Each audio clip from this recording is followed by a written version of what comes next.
Selamat Aguan, selamat Antoni Salim.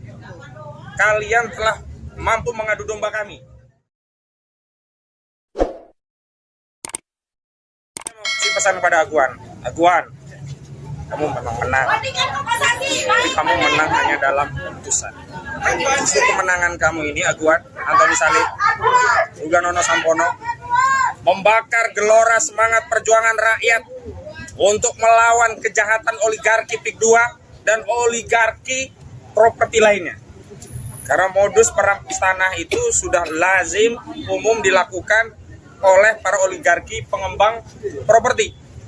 Kalau kita bisa katakan dari 100% wilayah tanah mereka mungkin hanya 20-30% saja ya. Itu legal normal. Selebihnya dengan cara-cara intimidasi, dengan cara-cara merampas.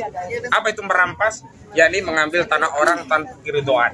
Bisa dengan harga yang murah, bisa tanpa membayar harga, bahkan bisa tanpa membayar harga, bahkan memenjarakan pemiliknya. Ini yang terjadi pada kasus Charlie Chandra. Kedua, selamat Aguan, selamat Antoni Salim. Kalian telah mampu mengadu domba kami. Mengadu domba kami dengan aparat polisi, mengadu domba kami dengan tentara, bahkan mengadu domba kami dengan pengadilan melalui putusan yang kalian pesan. Kalian pesan apa lagi? Kurang apa lagi? Mau seluruh republik ini kalian kuasai. Kalian ubah republik ini menjadi Republik Aguan. Kalian rubah republik ini menjadi Republik Antoni Salim. Luar biasa. Dikira kalau selama ini kami diam, kalian makin merajalela. Dikira tidak ada keberanian dari putra-putra dari negeri ini untuk melawan kezaliman kalian. Penjajahan hari ini tidak melawan Belanda, tapi melawan oligarki yang menggunakan undang-undang, menggunakan aparat, menggunakan pejabat, merampas hak rakyat.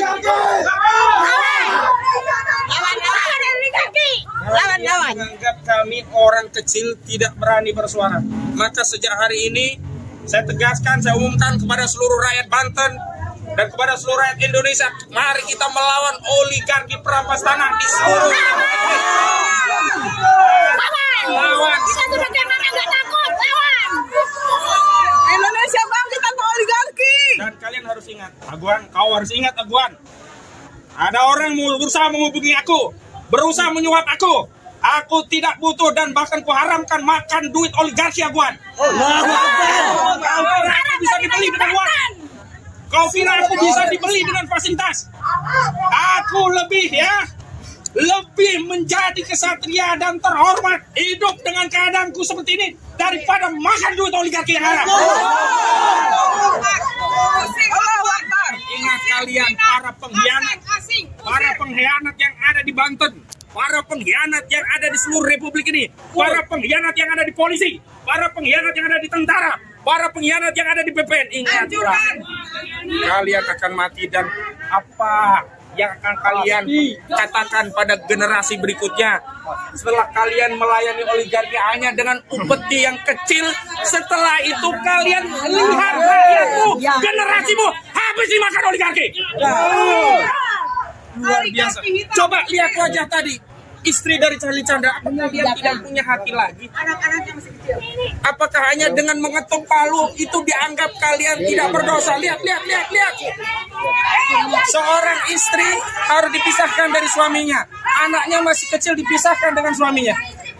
Dan saya minta Pak Khalid untuk memimpin perlawanan, silakan sampaikan orasinya, karena ini bukan lagi kepentingan kita Pak Khalid, bukan kepentingan Chandra saja, karena ini kepentingan seluruh rakyat kita, seluruh rakyat yang hari ini menjadi yatim piatu seolah-olah kita tidak memiliki presiden.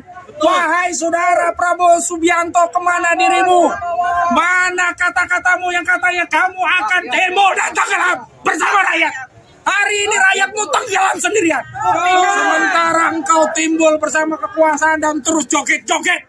Tidak melihat penderitaan rakyatmu. Tidak melihat perpecahan di tengah rakyatmu. Tidak melihat betapa rakyat ini hampir saja putus asa memikirkan nasibnya. Seolah-olah tidak ada lagi pemimpin di negeri ini. Apakah kita benar-benar 80 tahun sudah merdeka? Apakah kita sudah merdeka? Kita hanya merdeka seremonial dengan sebuah upacara yang hormat bendera. Tetapi kenyataannya rakyat terus tertindas oleh kezaliman demi kezaliman. Ini pesan 80 tahun Indonesia Merdeka. Ternyata kita masih dijajah. Dan saya tegaskan, ya, wilayah PIK 2 ini dijajah oleh Aguan dan Antoni Salim. Ada negara dalam negara. Maka Putra Banten harus bersuara. Dan hari ini di tengah-tengah kita ada Putra Banten yang harus membangkitkan perjuangan para pendahulunya untuk membangkitkan perjuangan di Banten, khususnya menyelamatkan tanah Banten dan seluruh rakyat Indonesia dari kezaliman oligarki. Silakan, Bapak Lin. Ada suaranya,